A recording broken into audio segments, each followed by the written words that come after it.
بسم الله الرحمن الرحيم. الحمد لله وحده والصلاة والسلام على من لا نبي بعده. أما بعد، أعوذ بالله من الشيطان الرجيم. بسم الله الرحمن الرحيم.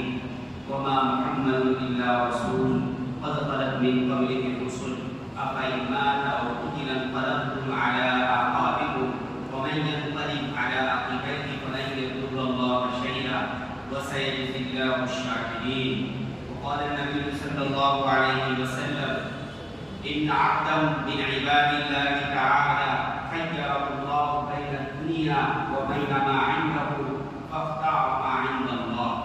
صدق الله العظيم وصدق رسوله النبي الكريم. میرا قائد ہے وہ زندگی پیغام تھا جس کا، محمد نام تھا جس کا، محبت کام تھا جس کا، وہ رفتہ رفتہ جس نے قوم کو منزل عطا کر دی، وہ رفتہ رفتہ جس نے قوم کو منزل عطا کر دی، قریب آغاز تھا جس کا، جلن انجام تھا جس کا، اور بلاخر ہو گیا رخصت جہاں کی آنکھ کا تارا، وہ قبل اور دوشنبہ کے دن اللہ کا پیارا.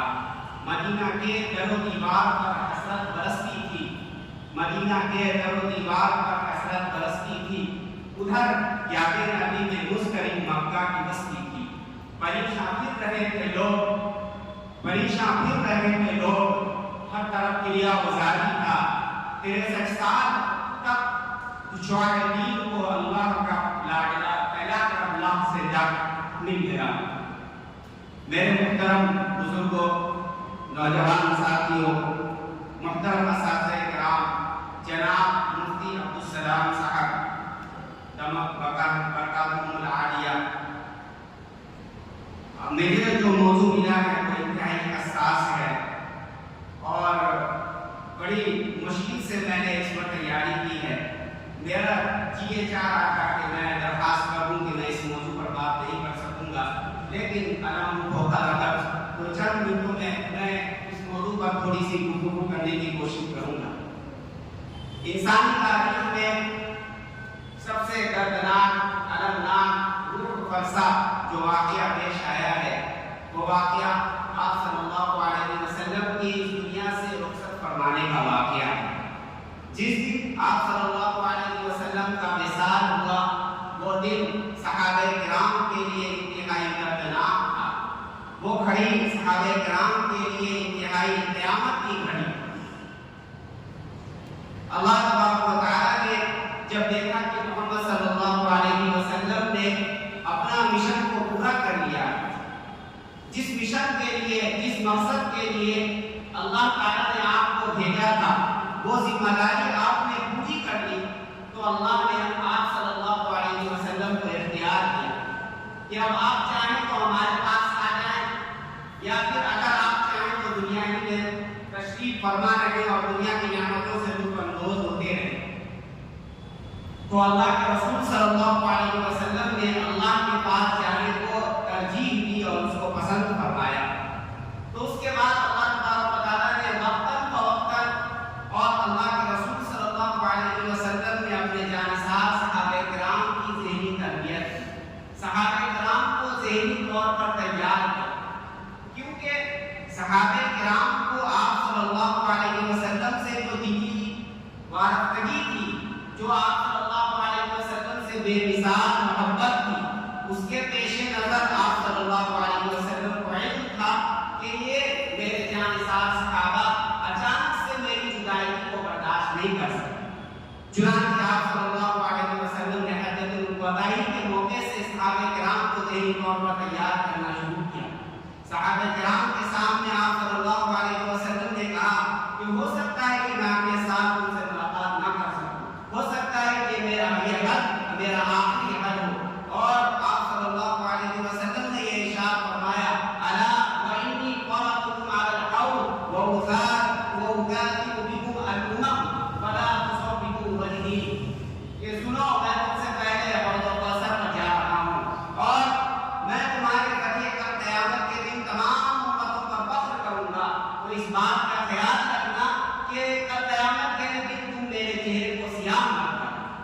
آپ صلی اللہ علیہ وسلم نے یہ رونقیں کھڑے کر دینے والے جملے ارشاد فرمائے. یعنی کل قیامت کے دن جہاں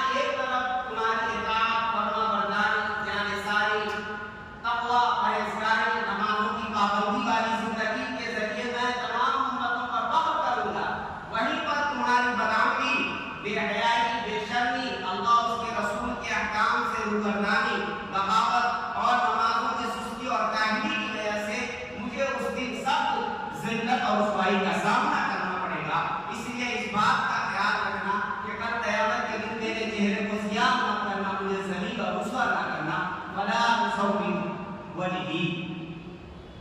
اسی طرح سے سورۃ النصر کا نزول اور سورہ مائدہ کی مشہور آیت الیوم اکملت لکم دینکم اور آپ صلی اللہ علیہ وسلم کا شہدائے بدر کی زیارت کے لیے جانا اور ان سے فرمانا وَإِنَّا بِكُمْ لَاحِقُونَ، یہ سارے صحابہ کرام کو اشارے تھے کہ آپ صلی اللہ علیہ وسلم اس دنیا میں بہت دنوں تک تشریف فرما نہیں رہیں گے۔ سفر 11 ہجری سفر کے مہینے کے آخر میں آپ صلی اللہ علیہ وسلم جنت البقیع تشریف لے جاتے ہیں۔ وہاں سے واپسی کے بعد آپ کے سر میں سخت درد ہوتا ہے اور یہیں سے مرض الوفات کا سلسلہ شروع ہو جاتا ہے۔ کئی دنوں تک آپ صلی اللہ علیہ وسلم سخت بیمار رہتے ہیں اور اسی بیماری کے عالم میں اپنے معمولات کو پورے کرتے ہیں۔ بالآخر بدھ کے روز مغرب کی آخری نماز آپ صلی اللہ علیہ وسلم نے ادا فرمائی ہے جماعت کے ساتھ۔ مغرب کی نماز میں آپ نے امامت فرمائی، پھر اس کے بعد مرض میں بہت زیادہ شدت آ گیا، بہت زیادہ مرض بڑھ گیا اور عشاء کا وقت جب ہوا تو آپ صلی اللہ علیہ وسلم نے پانی منگایا، غسل کیا اور آپ کے اوپر بے ہوشی طاری ہو گئی۔ جب ہوش میں آئے تو آپ نے پوچھا کہ لوگوں نے نماز پڑھ لی؟ صحابہ کرام نے کہا کہ سب لوگ آپ کے منتظر ہیں۔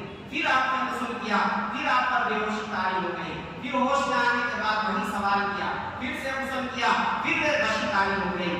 تیسری مرتبہ آپ صلی اللہ علیہ وسلم جب ہوش میں آئے تو آپ نے کہا مروا ابا بکر فلیصلی بالناس، ابو بکر کو حکم دو وہ لوگوں کو نماز پڑھائیں، میں اب مسجد میں جانے کے قابل نہیں ہوں۔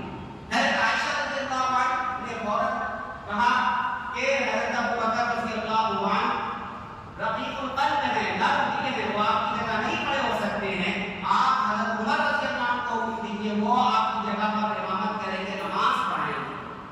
آپ صلی اللہ علیہ وسلم نے فرمایا کہ تم غلط مشورہ دے رہی ہو، مروا ابا بکر فلیصلی بالناس، ابو بکر سے کہو وہ لوگوں کو نماز پڑھائیں۔ چنانچہ جمعرات کے دن عشاء کی نماز سے حضرت ابو بکر رضی اللہ عنہ نے امامت شروع فرمائی۔ اگلے دن ظہر کے وقت آپ صلی اللہ علیہ وسلم علی اور حضرت عباس کے سہارے کسی طرح سے بہت ہی مشکل کے ساتھ مسجد میں تشریف لائے۔ صحابہ کرام نماز ادا کر رہے تھے، حضرت ابو بکر رضی اللہ عنہ امامت کر رہے تھے۔ جیسے ہی صحابہ کرام نے آہٹ پائی، آپ صلی اللہ علیہ وسلم کو دیکھا، حضرت ابو بکر پیچھے ہٹنے لگے۔ آپ صلی اللہ علیہ وسلم نے اشارہ کیا اور آپ صلی اللہ علیہ وسلم نے بقیہ نماز جماعت کے ساتھ ادا فرمائی، صحابہ کرام کو نماز پڑھائی۔ پھر اس کے بعد نماز کے بعد آپ نے خطبہ دیا۔ جس طرح سے نبی کریم صلی اللہ علیہ وسلم کی پوری زندگی قیمتی نصیحتوں سے، عبرتوں سے، واقعات سے، سبق آموز واقعات سے بھری پڑی ہے، اسی طرح سے آپ صلی اللہ علیہ وسلم کے جو آخری ایام ہیں، ان آخری ایام میں بھی آپ صلی اللہ علیہ وسلم نے اپنی امت کو بے شمار قیمتی نصیحتوں سے نوازا ہے۔ آپ نے امت کو اکیلا نہیں چھوڑا۔ اس موقع پر آپ صلی اللہ علیہ وسلم نے نصیحت فرمائی اور سب سے پہلی بات جو فرمائی، کہا کہ جس کا میرے اوپر کوئی حق ہے وہ آ کر کے اپنا حق وصول کر لے۔ اگر میں نے کسی کا مال لیا ہے تو وہ آ کر کے اس سے اپنا مال وصول کر لے۔ اگر میں نے کسی کی پیٹھ پر مارا ہے تو اپنا آ کر کے بدلہ لے۔ اگر میں نے کسی کو برا بھلا کہا ہے تو وہ بھی آ کر کے مجھے برا بھلا کہے۔ اگر کوئی مجھ سے آ کر کے اپنا حق وصول کرے گا تو وہ میرے لیے محبوب ہوگا، مجھے اس سے محبت ہوگی۔ میں اپنے رب سے اس حال میں ملنا چاہتا ہوں کہ میرا دل ہر طرح سے پاک صاف ہو، میرے اوپر کسی کا حق نہ ہو، کسی کی ذمہ داری نہ ہو۔ آپ صلی اللہ علیہ وسلم کو ہر طرح سے بخشائے تھے۔ آپ نے پوری زندگی کسی کا حق نہیں مارا، کسی کو ایک نازیبا نامناسب بات نہیں کہی۔ آپ کے اوپر کسی کا کیا حق ہوگا؟ قیامت تک آنے والے انسانوں کے لیے آپ صلی اللہ علیہ وسلم نے حقوق العباد کی اہمیت کو اجاگر کر دیا، صاف کر دیا کہ بندوں کی ذمہ داری کی کتنا حق ہے، کہ بندوں کی ذمہ داریوں کا خیال رکھنا چاہیے، کہ کسی کا کوئی حق نہ مارے۔ کل قیامت کے دن اللہ کے سامنے جواب دہی کا ہر دل کے اندر احساس ہونا چاہیے۔ اسی طرح سے آخر ایام میں آپ صلی اللہ علیہ وسلم کی جو قیمتی نصیحتیں ہیں، اس میں ایک بہت ہی اہم نصیحت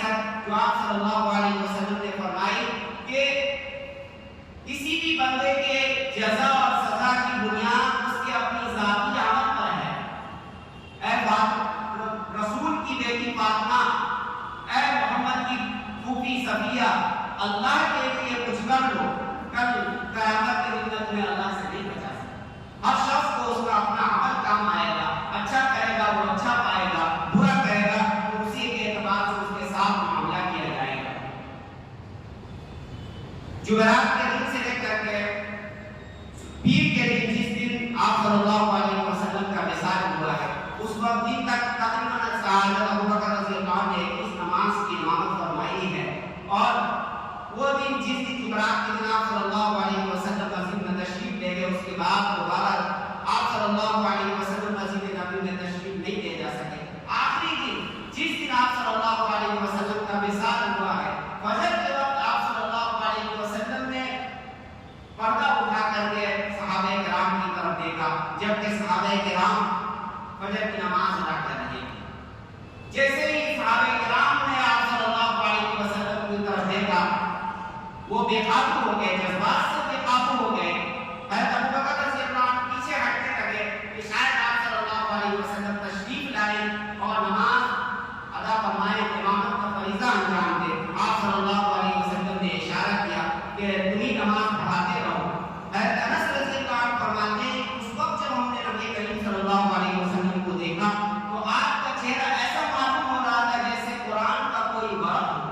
آپ کا چہرہ چمک رہا تھا، دمک رہا تھا، آپ کے چہرے میں ایک عجیب قسم کا تقدس تھا، اور بیماری کی وجہ سے زردی اور پیلا پن تھا۔ صحابہ کرام نے جمال نبوت کی آخری دیدار فرمائی۔ آپ صلی اللہ علیہ وسلم نے صحابہ کرام کو اپنے مالک حقیقی کی عبادت میں مصروف دیکھ کر آپ کی آنکھیں ٹھنڈی ہو گئی، دل کو سرور حاصل ہوا۔ آپ کے سامنے اپنے 23 سال کی محنت کا خوشگوار نتیجہ سامنے تھا۔ آپ صلی اللہ علیہ وسلم اپنے مالک حقیقی سے اس حال میں بھی رہے تھے کہ اپنے صحابہ کرام سے خوش تھے۔ فجر کی نماز کے بعد حضرت ابو بکر رضی اللہ عنہ آپ کی خدمت میں حاضر ہوئے تو دیکھا کہ طبیعت میں بہت بہتری ہے اور اچھا محسوس کر رہے ہیں، تو حضرت ابو بکر رضی اللہ عنہ نے اجازت دے کر کے اپنی دوسری اہلیہ کے پاس جانے کی اجازت مانگی۔ حضرت ابو بکر رضی اللہ عنہ کو آپ صلی اللہ علیہ وسلم نے اجازت دے دی، لیکن کچھ ہی دیر کے بعد آپ کی حالت بہتری کے بجائے اب کہیں کی طرف جانے لگے، نزع کی کیفیت شروع ہو گئی۔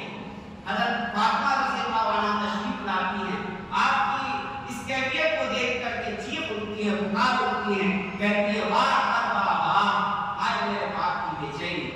آپ صلی اللہ علیہ وسلم نے فرمایا لیس علی ابیک کرب بعد اليوم، آج کے بعد میرا باپ بے چین نہیں ہوتا۔ ان للموت سکرات، موت کی سختیاں ہوتی ہیں، ایک کو برداشت کرنا پڑتا ہے۔ آپ صلی اللہ علیہ وسلم مستقل یہ دعائیں پڑھتے رہے، اللہم اعنی علی سکرات الموت، اللہم اغفر لی وارحمنی واجعلنی من رفیق الاعلی، اللہم من رفیق الاعلی، اللہم من رفیق الاعلی۔ اور آپ کی وفات کا وقت قریب آ چکا ہے، سینے میں آواز کی کڑکڑاہٹ محسوس ہو رہی ہے۔ اسی حالت میں لب مبارک میں حرکت ہوئی اور لوگوں نے آپ صلی اللہ علیہ وسلم کی زبان مبارک سے الفاظ سنے، الصلاۃ وما ملکت ایمانکم۔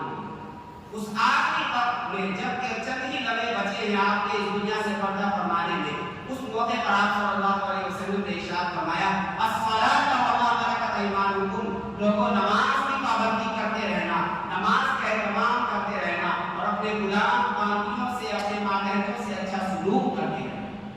سامنے پانی رکھا تھا پیالہ میں، بار بار ہاتھوں سے پانی لے کر کے چہرے پر چھڑکتے تھے، اور کبھی چہرے پر چادر ڈالتے اور کبھی ہٹاتے تھے۔ اسی حالت میں آپ نے انہیں سے اشارہ کیا اور 3 مرتبہ بلی رفیق الاعلی، بلی رفیق الاعلی، بلی رفیق الاعلی۔ اب کوئی نہیں، بس رفیق اعلیٰ اس بڑے رفیق کی درکار ہے، اسی کی ضرورت ہے۔ یہ کہنا تھا کہ ہاتھ لٹک گئے، آنکھیں پھٹ کر چھت سے لٹ گئی اور روح پاک آمنہ القدس کے لیے پہنچ گئی۔ آپ صلی اللہ علیہ وسلم